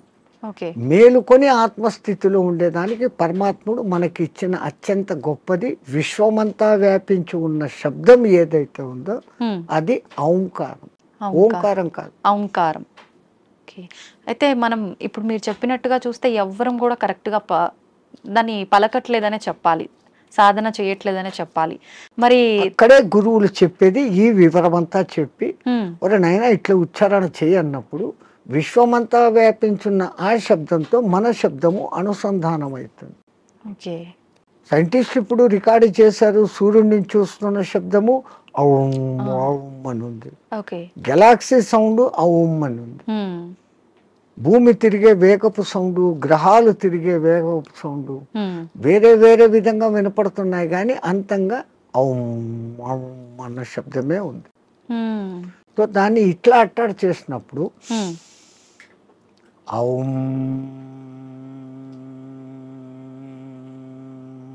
ముక్కుల ద్వారా వదులుతున్నాం, మనం చేసేది ఓ అంటున్నాం నోటి ద్వారా. ఓడ అవును అవును అనేది రావడంలే. అవును అనే దాని పక్కన శూన్యం పెట్టినప్పుడు ఔం. ఓకే. అకార ఉకార మకారాలు మూడు పలకపడతాయి. ఇక్కడేం జరుగుతుంది, ఓ అంటున్నాం, నోటి ద్వారా గాలిపోతాం. సో మనం పూర్ణ ఫలితం పొందలేదంటే చిన్న పొరపాటు అక్కడ ఉంది. అది ఎందుకు అంత రహస్యంగా పెట్టి గురువులు శిష్యులకే చెప్పినప్పుడు దాన్ని అర్థం చేసుకుని వాడు చేస్తున్నాడు. అందరికీ చెప్పాలా అంటే దానికి అర్హత ఉండాలి, ఆ ప్రాప్తత ఉండాలి. ఓకే. కానీ ఇప్పుడు అది కూడా మేము బహిరంగంగా అందరికీ చెప్తున్నారు. నాయనా మీరు చేసుకునే వాళ్ళు పూజలు చేసుకునేటప్పుడు ఇట్లా చేసుకోండి, సామూహికంగా అర్చేయండి. అది అలవాటు అయిపోయింది, రాదు. అందరూ ఔం అని ఎక్కడా పలకరు. మనం ఒక్కళ్ళం అక్కడ అందరూ ఓం నమ శివాయ అంటే మనం ఒక్కళ్ళం ఇక్కడ ఔం నమ శివాయ అన్నామంటే డిఫరెన్స్ అయిపోతుంది. మనమే తప్పు చేస్తున్నామేమో అనేటట్టుగా స్వరం మారిపోతుంది, వాళ్ళందరూ మన దిక్కు చూస్తుంటారు. సో మనము ఇంట్లో కూర్చొని ప్రత్యేక సాధనలు చేసేటప్పుడన్నా కనీసం ఎక్కడ ఏది ఉచ్చరించాల్సి వచ్చినా ఔం అని ఉచ్చరించండి, ఓం అని కాదు. ఇంకా సామూహికంలో తప్పడం లేదు. 10 మంది కూర్చొని శివ సహస్రనామము అష్టోత్తరము ఏదో ఒకటి చేస్తారు. ప్రతి దానికి ఓం నమ శివాయ, ఓం శంభవైత నమో, భయోశ్వరాయ నమో, నిధనపతి నమ, నిధనపతాంతకాయ నమ, వీటన్నిటికి ముందు ఓం ఓం అంటారు. ఓం ఓం అంటాం. మాకు ఇదే అలవాటు అయిపోయింది, ఓం ఓం అని అంటాం. ఓం అనేది మా నోట్లో రాదు. నిజంగా అంటే మనం పలకాల్సిన మంత్రం ఏదైనా తప్పు పలుకుతున్నాము అంటే దానివల్ల మనకు ఫలితం కలగకపోగా దోషం కలిగే అవకాశం ఉంటుందా స్వామీజీ? దోషము అని అంటే సైంటిఫికల్గా మీకు నేను చెప్పాలంటే ఆ, ఇప్పుడు ఈ షట్చక్రాలు అనేది పెటల్స్తో ఉంటుంది. ఓకే. మూలాధారం 4 పెటల్స్ దళాలు, ఉమ్, ఉమ్, స్వాధిష్టానం 6, మణిపూరకం 10, ఓకే. అట్లా 10, 12, 16, 2, 50 అక్షరాలు ఉమ్, దాంట్లో నిక్షిప్తమై ఉంటాయి. ఓకే. వర్షాశ్వాస అనేది మూలాధారంలో, ఉమ్, పాప బాబమ్మ అనేది అట్లా ఒకటి వేరే వేరే వేరేగా ఉంటాయి. ఉమ్, ఉమ్, ఈ మంత్రం ఒక రిథమాటిక్గా చదివినప్పుడు ఉమ్, మీరు పియానో మీద అది అడ్డదిడ్డంగా కొడితే సరిగ్గా రాదు. అవును, వాడు వాయించాల్సిన రీతిలో వాయించినప్పుడు సుమధురంగా వస్తుంది. అవును. ఇట్లా ఈ మంత్రం కూడా ఆ లెహర్ చదివినప్పుడు ఈ పెటల్స్ కదులుతాయి. ఉమ్, ఆ పెటల్స్ కదిలినప్పుడు ఆ చక్రం కంట్రోల్ చేస్తున్న మీ ఇన్నర్ ఆర్గాన్స్. ఉమ్, మూలాధారము పెద్ద పేగును కంట్రోల్ చేస్తుంది. ఓకే. స్వాధిష్టానము చిన్న పేగులను, యూరినరీ బ్లాడర్ను, రీప్రొడక్టివిటీ ఆర్గాన్ను చేస్తుంది. ఉమ్, మణిపూరకము డైజెషన్ సిస్టము, చిన్న పేగులు ప్లస్ అన్నాశయము ఉమ్, వీటిని కంట్రోల్ చేస్తుంది. ఓకే. అట్లా ఏ అంగాలను అవి చేస్తుందో ఉమ్, ఆ ఈ జరిగే వైబ్రేషన్స్ ఆ అంగాలను శక్తివంతంగా ఆరోగ్యవంతంగా చేస్తాయి. చేస్తాయి. ఓకే. ముందు మంత్రాలలో ఉన్న అర్థం ఇది. ఉమ్, అందుకనే వాళ్ళు స్వరము ఇట్లా పలకాల ఇట్లా చేయాలని. వేదం అందరూ చదవలేము అంటే కారణం ఓ గురువు దగ్గర 12 ఏళ్ళు నేర్చుకుంటే ఒక్క ఋగ్వేదం వస్తుంది మీకు. ఉమ్, ఒక్కొక్క వేదం నేర్చుకునేకి 12 ఏళ్ల కాలం ఓకే. సుస్వరంగా. ఉమ్, ఇప్పుడు అనేక మంది పాపం వేద పాఠశాలలు పెట్టి ఉమ్, మళ్ళీ మన పూర్వ సంస్కృతి ఇంత గొప్పదన్న సంగతి తెలుసుకుని తెలుసు. ఎట్లా చేస్తే బాగుంటుంది ఏమన్న సంగతి మీద పోతున్నారు. ఉమ్, ఓకే. వేదం అంతా సైన్స్ అమ్మ, ఊరికే ఏది చెప్పలేదు. ఉమ్, సంధ్యావందనం చేసే దగ్గర నుంచి సైన్స్. ఉమ్, ఇప్పుడు వీళ్ళు చేసే సంధ్యావనం తప్పు పట్టడం కాదు. ఉమ్, పాతకాలంలో వాళ్ళు ఏం చేశారు, నదిలో వక్షస్థలం లోతు నీళ్లలో నీటికి ఎదురు ప్రవాహానికి నిలబడి ఓ చెంబుతో నీళ్లు తీసుకొని ఉమ్, ఆ సూర్యుని దిక్కు పెట్టి ధారగా వదిలేవాళ్ళు. ఆ, ఎప్పుడైతే ఒక మనిషి ఇంత లోతు నీళ్లలోకి పోతాడో అపాన వాయువు ఆటోమేటిక్గా పైకి వస్తుంది. మామూలు నీళ్ల తొట్టిలో ఒక ఎంటీ చెంబును ముంచండి, ఎంత ప్రెషర్ వస్తుంది, అవును. లోపల కానీ లోపల పైకి నుంచి. రావాలని చూస్తాం. అవును. అదేమో ఇంత చెంబు, ఎంతో బలం ఉపయోగించాలి. కరెక్టే స్వామీజీ. సో ఈ అపాన వాయువు పైకి వస్తుంది. ఉమ్, మనం చెంబు నీళ్లు తీసుకొని అన్నప్పుడు ప్రాణవాయువుని తీసుకున్నాం. ఉమ్, ప్రాణ అపాన సమాయక్తం పచాన్యన్నం చతుర్విధం అని భగవద్గీతలో చెప్పిన ఆ ప్రాణ అపాయాల సమ్మిళనం జరిగి ఉమ్, శరీరంలోని స్థూల సూక్ష్మ కారణ శరీరాలకు ఆ శక్తి పోతుంది. ఓకే. ఆ ధార అట్లా వదులుతున్నప్పుడు సూర్యకిరణాలు ఆ ధారలో నుంచి ఫిల్టర్ అయ్యి వచ్చి ఇట్లా పెట్టి పోసేటప్పుడు సరిగ్గా మన షట్చక్రాలు ఉంటాయి. ఆ ధార మన ఎదురుగా షట్చక్రాల దగ్గర పడతా ఉంటుంది. ఉమ్, ఆ కిరణాలు ఆ ఈ ధారలో నుంచి ఫిల్టర్ అయ్యి మన షట్చక్రాలకు ఉమ్, కావాల్సిన కిరణాలను అందిస్తుంది. సూర్యుడిలో అనేక కిరణాలు ఉన్నాయి. సహస్ర కిరణుడు అని ఆయనకు పేరు. 1000 రకాల కిరణాలు ఉన్నాయి. ఒక్కొక్క కిరణం ఒక్కొక్క పని చేస్తుంది. ఉమ్, ఆ పని చేయడం కూడా 12 నెలలలో ఒక్కొక్క నెలకు ఒక్కొక్క విధంగా చేస్తుంది. ఉమ్, అందుకనే ద్వాదశాదిత్యుడు అని పేరు పెట్టారు. ఉన్న సూర్యుడు ఒక్కడైనా ఉమ్, ఒక్కొక్క నెలలో ఆయన మార్పులు చెందుతూ ఆ కిరణాల ప్రవాహం ఇస్తాడు. ఇప్పుడు ఈ విధంగా సంధ్యావందనం చేసినప్పుడు రావాల్సిన గుడ్ కిరణాలు మనలోకి వచ్చి ఉమ్, ఆరోగ్యం బాగుంటుంది. చక్రాలు నీట్గా యాక్టివేట్ అవుతాయి. ఓకే. అసలు గాయత్రి మంత్రం 24 అక్షరాలు చదివినప్పుడు మన 24 తత్వాలు శుద్ధీకరణ. ఉమ్, అవన్నీ వైబ్రేషన్ వర్డ్స్. ఓకే. శబ్దం వైబ్రేషన్ క్రియేట్ చేస్తుంది. పెద్ద పెద్ద సైంటిస్టులు ఇప్పుడు నిరూపణ చేస్తున్నారు. పలకాల్సిన రీతిలో ఓంకారం పలుకుతే ఉమ్, అది దూరంగా స్క్రీన్ మీద మీకు గొప్ప శ్రీచక్ర యంత్రాన్ని చూపించింది. ఉమ్, ప్రూవ్డ్. ఓకే. ఇంకొన్ని మంత్రాలు చదివినప్పుడు ఇంకొన్ని డిజైన్లు వచ్చినాయి. ఉమ్, అవన్నీ ఏది మన పూర్వీకులు యంత్రాలు అని గీస్తారే, అవును. ఈ గ్రహానికి ఇట్లా గీయాలి, ఇట్లా పెట్టాలి, ఉమ్, ఇంత చకోరాలు, ఇంత వృత్తాలు అని. అవును. అదంతా ఏమంటే ఇది ఉమ్, శబ్దశాస్త్రము రేఖాశాస్త్రాన్ని అనుసంధానం చేసి వాళ్ళు ఆ శబ్దోత్పత్తి ఈ వైబ్రేషన్స్ ఇట్లా క్రియేట్ అవుతాయని వాళ్ళకి తెలుసు. ఓకే. అందుకని ఆ రిథీమ్గా పలికినప్పుడు ఆ ఫలితాలు వస్తాయి. వస్తాయి. స్వామిజీ, నేనే గాయత్రి మంత్రంకి సంబంధించి అడుగుదాం అనుకున్నా, మీరే ఆ టాపిక్ తీసుకొచ్చారు. గాయత్రి మంత్రం ఆడవాళ్ళు చదవటానికి పనికిరాదు అని చెప్పి వింటున్నాం. 100% చదవచ్చు. హ్మ్. మంత్రము సూర్యుడిదైన అధిష్టాన దేవత అమ్మ గాయత్రి దేవి, హ్మ్. 5 ముఖాలతో ఉన్న మహాతల్లి అని మనం చెప్పుకుంటాను. హ్మ్. అట్లాంటప్పుడు స్త్రీ చదవకూడదని ఎక్కడుంది? ఇదే విషయమై పండిత శ్రీరామ శర్మ అనే మహానుభావుడు, హ్మ్. ఆయన ఉత్తరప్రదేశ్లో ఉండేవాడు. 24 ఏళ్ళు సంవత్సరానికి 24 లక్షల గాయత్రిని చేస్తూ ఉపాసన చేస్తే హ్మ్. ఆయనకు ఆ తల్లి తాను ఉన్న ప్రదేశం, విశ్వామిత్రుడు తపస్సు చేసుకున్న ప్రదేశాన్ని చూపిస్తే హ్మ్. అక్కడ పోయి ఈ అఖండ జ్యోతిని పెట్టి నిత్యము గాయత్రి యజ్ఞాలు చేస్తూ హ్మ్. ఆడవాళ్లకు యజ్ఞోపవీతాలు వేస్తూ గాయత్రి ఉపదేశం చేసేవాడు. ఓకే. అప్పుడు కొంతమంది ఉత్తరప్రదేశ్ బ్రాహ్మణ్స్ హ్మ్. ఆయన మీద కోర్టులో కేసేసినారు. నువ్వు వేదాన్ని భ్రష్టు పట్టిస్తున్నావు, మా సదాచారాన్ని భ్రష్టు పట్టిస్తున్నావు, వేదాలు గాయత్రి మంత్రం చదవకూడదు. ఓకే. ఆయన కోర్టులో ఒకటే మాట అన్నాడు, హ్మ్. అయ్యా మీరు వేదాలు ఉపనిషత్తులు అన్నీ చదివారంటారు కదా, హ్మ్. ఎక్కడైనా ఒక్క శ్లోకము స్త్రీకి గాయత్రి ఉపదేశం చేయకూడదు అని రాసి ఉంటే, హ్మ్. పలానా ఋషి చెప్పాడు, పలానా దేవత చెప్పాడు అనే కోటింగ్ ఒక్కటి ఉంటే హ్మ్. నాకు ఇవ్వండి, నా బ్రాహ్మణత్వాన్ని, నా సంస్థను మూసేస్తా, హ్మ్. నా బ్రాహ్మణత్వాన్ని వదులుకొని జనేవి తీసేస్తాను అన్నాడు. హ్మ్. వీళ్ళు 3 నెలలు తల కింద కాళ్ళు పైన పెట్టి ఎతికారు, ఆ. లేదు. ఓకే. ఎందుకు స్త్రీకి లేదు అన్నారంటే ఆమెకు కుటుంబ బాధ్యతలు ఎక్కువ, హ్మ్. ఈ మాసికంలో వాళ్ళకు ఈ పీరియడ్ కొంచెం ఇబ్బందికరంగా ఉంటుంది. అవును. అప్పుడు ఆ అనుష్ఠానం ప్రకారం కనీసం న్యాయంగా గాయత్రి చేయాలంటే 24 ముద్రలు వేస్తూ, హ్మ్. ఒక్కొక్క ముద్ర వేస్తూ ఒక్కొక్కసారి గాయత్రి 24 అక్షర గాయత్రిలన్నా చేయాలి. ఓకే. మళ్ళీ దాంట్లో 3 రకాలు ఉన్నాయి. హ్మ్. ఒక్క గాయత్రి త్రిపద, ఆ. 8 అక్షరాలతో ఉండాలి. ఓకే. అది అనుష్ఠుప్ ఛందస్సు అని ఇంకోటి ఉంది, 32 అక్షరాలు, అది 4 పాదాలు ఉంటుంది, హ్మ్. హ్మ్. అది కూడా 8వ అక్షరాలుగానే వస్తుంది. హ్మ్. అదంతా ఒక రహస్యం. ఓకే. మళ్ళా నవార్ణవ గాయత్రి అని ఒకటి ఉంది, హ్మ్. అది చేయాలంటే అమ్మవారి నవార్ణవం అనే పూజలు ఎట్లా చేస్తామో దాంట్లో 9 ఔంకారాలు వస్తాయి. ఓకే. అవి ఎట్ట పట్టాలా, ఏది చేయకూడదు, అది బహిర్గతం చేయని విద్య. ఓకే. గాయత్రి అంటేనే రహస్యం అంటారు. అవును. కానీ ఆ మహానుభావుడు అది అందరికీ అర్హత కలిగించాడు, కుల మత భేదం లేదు. ఎందుకంటే అది మంత్రం సూర్య మంత్రం. హ్మ్.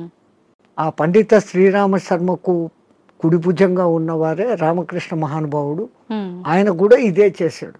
ఓకే. ఆ గాయత్రి దీని మూలంగా ఆ మహానుభావుడు అంత శక్తిమంతుడే, పండిత శ్రీరామ శర్మకు తగిన శిష్యుడు అని పేరు తెచ్చుకున్నాడు. హ్మ్.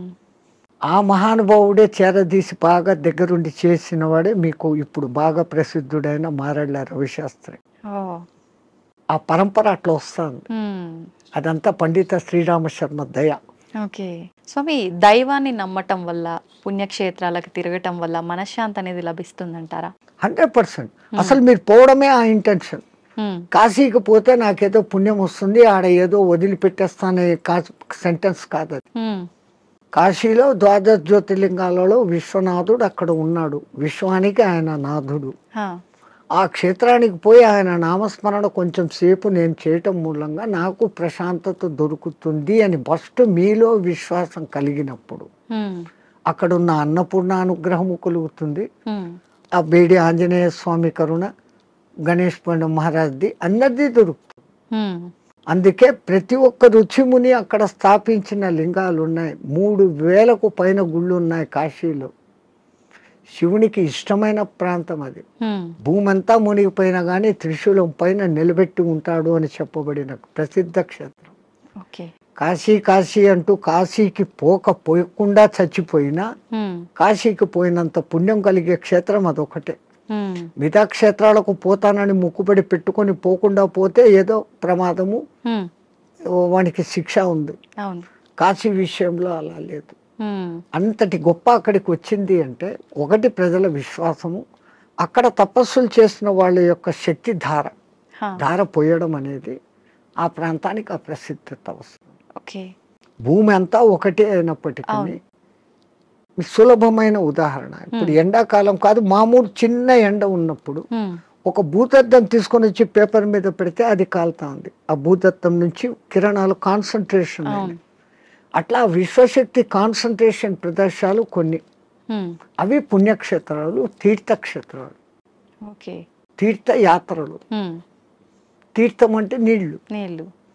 ఆ నీళ్లు ఎన్నో కొండల నుంచి ఆ ఖనిజాలను రాసుకొని దానిలో తెచ్చుకొని చెట్ల వేర్ల ద్వారా ఆయా మూలికల శక్తిని తీసుకొని అవి రావటంతో ఆ నీళ్లు తాగితే శుభం. ఆ నీళ్లలో స్నానం చేస్తే స్కిన్ డిసీజెస్ పోతాయి. ఓకే. సో అది నీళ్ళ శక్తి, తీర్థయాత్రలు, పుణ్యక్షేత్రాలు అని పెట్టారు. స్వామి, ఇందాక మీరు స్టార్టింగ్లో అన్నారు కదా, చాలా మంది అంటుంటారు కాశీకి వెళ్ళినప్పుడు మనం ఏదో ఒకటి నచ్చింది వదిలిపెట్టి రావాలి అని చెప్పి చాలా మంది నమ్ముతుంటారు. అసలు నిజంగా ఎవరికి నచ్చిన దాన్ని వాళ్ళు వదిలేసి రావాలా? అసలు వదిలేయాల్సిన ఏంటి? అవును, నేను ఇట్లే చెప్తే ఒక ఆయన నాతో అన్నాడు, అవును స్వామి మీరు చెప్పినట్లే ఖచ్చితంగా వదిలిపెడతాను. మా నానమ్మ మా ఇంట్లో ఉంది, ఆమెను తీసుకెళ్తా కాశీకి, ఆమెను వదిలేస్తాను అన్నాడు. అది కాదు, మనకు అత్యంత ఇష్టము ప్రేమ కలిగిన పదార్థము తినేది కావచ్చు, మనం 24 గంటలు దాన్ని చూసి ఆనందించే వస్తువు, కానీ దాన్ని అక్కడ వదిలేసి ఇంకా దాన్ని తలుచుకోకుండా ఉండగలమంటే మన మనస్సు మీద మనం నియంత్రణ సాధించడం. మైసూర్ పాకు మీరు అక్కడ వదిలి వచ్చారమ్మా, మీకు బాగా ఇష్టం. ఇక్కడికి వచ్చిన 10వ రోజు 12వ రోజు ఎవడో పార్టీ పెట్టాడు, ఆడ మైసూర్ పాకు చూడంగానే ఈ కళ్ళు మీకు ఆర్డర్ ఇస్తుంది, ముక్కు ఆ మైసూర్ పాకను పట్టేస్తుంది, నాలుక నీళ్లు ఉడతాయి. నేను కాశీలో వదిన నోర్మోయ్, నేను తినాను అంటే మీ మీద మీకు మెల్లగా కమాండ్ వచ్చింది, కనీసం ఆ భయంతోనన్నా. అట్లా కాశీలో వదలడం మూలంగా మీలో ఆత్మస్థైర్యత అనేది పెరుగుతుంది. అది బ్యాక్ రీజన్. కానీ ఏదో ఒక రీజన్, చాలా మంది రకరకాలుగా అనుకున్నా కూడా దాన్ని అయితే నమ్ముతూ వస్తున్నారు ఇప్పటికీ. వెనకల కారణం ఇది అని మీకు తెలుసుకోవడం. అవును, అక్కడ మీకు ఆత్మస్థిరత, ధైర్యము అనేది పెరుగుతుంది. Self confidence, I can able to do this without that. అది లేకుండా నేను ఉండలేను అన్న వాళ్ళు, అది లేకుండా ఎదురుగా కనపడుతూ కూడా అది లేకుండా ఉండగలిగిన స్థితి అంటే మీలో ఎంతటి స్టెబిలిటీ వచ్చినట్లు. అది ఆత్మస్థైర్యం. మన పూర్వీకులు ఏది చేసినా అంత ఆలోచనతో. నీలో ఆత్మశక్తి పెరగాలంటే నీకు అత్యంతగా ఇష్టమైంది అక్కడ వదలాలి. ఎందుకంటే ఆ కాలంలో కాశీయాత్ర జీవితంలో ఒక్కసారి. అవును, ఆ 1000 కిలోమీటర్లు నడిచిపోయి మళ్ళీ వెనక్కి వస్తాడు. కాటికి పోయినవాడు కాశీ, అదేమో సామెత ఉంది మీ దాంట్లో, కాశీకి పోయినవాడు కాటికి పోయినవాడు ఒకటి అని. అవును, మళ్ళీ తిరిగి రారు అని చెప్పి. ఆ కాలం అట్లుంది, అడవులలో పోవాలి, దారిలో జంతువులు, వాతావరణం మారిపోవచ్చు. అవును, ఇన్నిటినీ తట్టుకొని అక్కడికి పోయి మళ్ళీ రాగలిగినాడంటే వాడు దేవునిగా పూజించేవాడు. రెండవది, వాడు వచ్చేటప్పటికి అక్కడ కాశీలో నేను పలానా వదిలేసి వచ్చాను మోనుకున్నాను అన్నప్పుడు వాళ్ళలో ఇక్కడ ఆత్మశక్తి పెరిగి వాడు ఇక్కడ ఎవరికి ఏ మంచి మాట చెప్పినా అది జరిగిపోతుంది, వాక్ శుద్ధి వస్తుంది. So when you develop your confidence you can able to do anything. So to develop your confidence అక్కడ పోయినాక ఒకటి వదిలిన వాళ్ళు బెనిఫిట్ పొందుతారు. స్వామి, చాలా మంది అంటుంటారు, అంటే ఇప్పుడు ఇందాక మీరు చెప్పినట్టుగా వెళ్ళిన వాళ్ళు తిరిగి రారేమో అన్న ఒక ఉద్దేశంతోటో మరేంటో తెలియదు, కానీ చాలా మంది నమ్మకం ఏంటంటే పిల్లలు ఉండి వాళ్ళ పెళ్ళిళ్ళు అన్నీ అయిపోయిన వాళ్ళు మాత్రమే కాశీకి వెళ్ళాలి, దర్శించుకోవాలి, అవన్నీ అవ్వని వాళ్ళు కాశీలోకి పోయి సస్తే మోక్షం అనుకుంటే కాదు. నాకు తెలిసి ఒక మంచి కోటీశ్వర దంపతులు 3వ తరాన్ని కూడా చూసేశారు. ఆ 3వ తరం కూడా 18 yearsకి వచ్చింది మనబళ్ళు. ఇంకా ఇంత అనుభవించిన కాశీలో పోయి చచ్చిపోతాం, వయసు కూడా అయిపోయింది, 80 ఏళ్ళు వచ్చినాయి. ఇద్దరు లవ్ మ్యారేజ్, ఇద్దరికి 80 ఏళ్ళు భార్యాభర్తకి. బట్ డబ్బు ఉంది, అక్కడ మంచి బిల్డింగ్ కొనుక్కున్నారు, 4 సర్వెంట్లను ఎత్తుకొని పోయినారు, వంట వండేకి పనులు చేసుకునేకి. రోజు పోయి స్వామి దర్శన్ వస్తూ ఉన్నారు. ఎప్పుడో ఒకసారి బంధువులు ఫోన్, బిడ్డలు వాళ్ళది, అంత ఆధ్యాత్మిక. మర్జాయంగే అంటున్నారు. 7 ఏళ్ళైంది, 8 ఏళ్ళైంది, 10 ఏళ్ళైంది. ఇక్కడ ఈ 18 ఏళ్ళ బిడ్డలు 28 ఏళ్ళ వయసుకు వచ్చినారు మనమళ్ళు. వాళ్ళకి మ్యారేజ్ ముగ్గురికి ఒకేసారి కుదిరింది, వేరే వేరే కమ్యూనిటీ హాల్. తాత పెళ్ళి మాది అంటే, అరే ఇక్కడ కాశీలో ఉండి 15 ఏళ్ళు అయిపోయింది, 95కి వచ్చినాం, అక్కడ గంగ నీళ్లు తాగి రోజు శివప్రసాదాలు తిని ఇంకా పుష్ట్ తయారైనారు. They can able to see, they can able to hear everything. బాగుంది. అరే ఇంకా ఉంటాం కదా, ఒకసారి పెళ్లి చూసుకొని వస్తామని ఫ్లైట్లో వచ్చినారు. ఓకే. పెళ్లి చూసుకున్నారు, రాత్రి పడుకున్నారు. పడుకున్న వాళ్ళు పడుకున్నట్లే జయ శ్రీరామ్ అయిపోయినారు. ఇద్దరు వాళ్ళకు కాశీలో మరణం లేదు, ప్రాప్తం లేదు. అరెరే. అందరికీ మరణము సాధ్యమా? అలా అని మరి కాశీలో ప్రాప్తం లేదని అక్కడే ఉంటే ఎప్పటికీ మరణం ఉండదనేది కూడా. ఆ మాటకు వస్తే తల్లి, ఇప్పుడు గంగలో మునిగితే నాకు పుణ్యం వచ్చేస్తుంది అనుకుంటే, గంగలోనే ఉండే చేపలు, కప్పలు, ముసళ్ళు అవి అక్కడే పుట్టాయి, అక్కడే పెరిగాయి. ఒక్కసారి గంగా స్నానం చేస్తే, సరే మీరు కాశీలో పొద్దున్న నుంచి సాయంత్రం వరకు 10 సార్లు గంగా స్నానం చేశాను అంటారు, కానీ మీరు చేసింది ఒకటే స్నానం. మీరు స్నానం చేయగానే ఆ నీళ్లు ఫ్లో పోయినాయి కదా. అవును. ఆ తల్లి నిరంతర ప్రవాహం, ఎప్పుడూ కొత్త నీళ్ళు అక్కడ ఉన్నాయి. స్నానం చేస్తే నాకు పవిత్రత వచ్చేసింది గంగలో చేస్తేనే కాదు. గంగలో స్నానం చేసే ముందు నా ఇంతకు ముందు నా గత జన్మ బుద్ధులు, గత జన్మ కాదు, నా గత జీవితం బుద్ధులు, లక్షణాలు మార్చుకుంటాను. నేను ఇంక మీద అట్లా ఉండను. అక్కడ మిమ్మల్ని మీరు జస్టిఫై చేసుకొని, తల్లి నాకు ఆ బుద్ధి ప్రసాదించు అని మునిగి లేచి, ఆ మాట ప్రకారం మీరు ఇక్కడ ఉన్నారంటే మీకు మోక్షము ముక్తి. అంతే తప్ప ఆడపోయి 100 మునకలు వేసి ఈడు వచ్చి అత్తమామల్ని తిట్టో, అమ్మా నాన్నలను తిట్టో, భర్తని హింసించో, భార్యను హింసించో, సంవాట్ మగ ఆడ ఎవడైనా చేసేది ఈ తప్పులన్నీ ఇక్కడ చేస్తూ, నేను పోయి గంగలో 6 సార్లు మునిగొచ్చాను, నేను సస్తే మోక్షానికి, నువ్వు నువ్వు అక్కడ మార్పు చెందేదానికి మునగాలి. అందుకే పాతకాలంలో అక్కడ మునిగేటప్పుడు పంతుళ్ళు మీ చేత 10 మంత్రాలు చెప్పిస్తారు. దశ హరాయే గంగాయే స్వాహ. మనం శారీరకంగా, మానసికంగా, వాక్కు రూపంలో 10 రకాల తప్పులు చేస్తాం. ఈ 10 తప్పులను క్షమించు, ఈ తప్పులు నేను మళ్ళీ చెయ్యను, అది ఉండాలి. కరెక్టే స్వామిజీ. ఆ దేవుడా నేను చేశాను, నన్ను క్షమించు, మళ్ళా పోయి అదే చేస్తాను, నో యూస్ కదా. Do not repeat. మళ్ళీ చెయ్యను కూడా ఉండగలిగితే అప్పుడు ఆ కాశీలో స్నానం చేసిన పుణ్యం. కాశీనే కాదు, ఏ నీళ్ళలో, నర్మదా, కావేరి, గోదావరి, కృష్ణ, కిట్నే. అవును స్వామి, కాశీలో మరణించిన వారికి చెవు ఇలా పైకి వచ్చినట్టుగా ఉంటుందని అంటుంటారు కదా, సైంటిఫికల్ గా కూడా ప్రూఫ్ అయ్యింది. ఎందుకని అట్లా? అక్కడ ఉన్న ఆ వాతావరణము, ఎంత శవాలను అక్కడ కాలుస్తూ ఉన్నా, ఈ మధ్య కొంచెం అక్కడ మాంసాహార దుకాణాలు పెట్టినా, ఆ ప్రత్యేకమైన కాశీ ఏరియాలో ఒక వాయు వైబ్రేషన్స్ వేరే, ఆ నిరంతర భగవన్నామ ఉచ్చారణ వైబ్రేషన్స్ ఆ గాలిలో కలిసి, అక్కడ చనిపోయిన మనిషికి ఈ కుడి చెవు కింది భాగం దగ్గర ఒక నరువు ఉంటుంది. ఆ నరువు ఉబ్బుతుంది, బాడీ అంతా ఉబ్బుతుంది. ఫస్ట్ ఆ నరువు అక్కడ ఉబ్బుతుంది ప్రత్యేకంగా అక్కడ. మిగతా ప్రాంతాలలో అది జరగదు. పాపం సైంటిస్టులు ఎంతో ప్రయత్నం చేస్తూ ఉన్నారు, ఎందుకు అట్లా జరుగుతుంది అది ఇంకా రుజువు కాలే.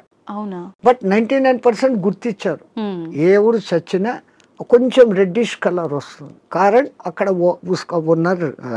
నరము జర ఊబుతుంది.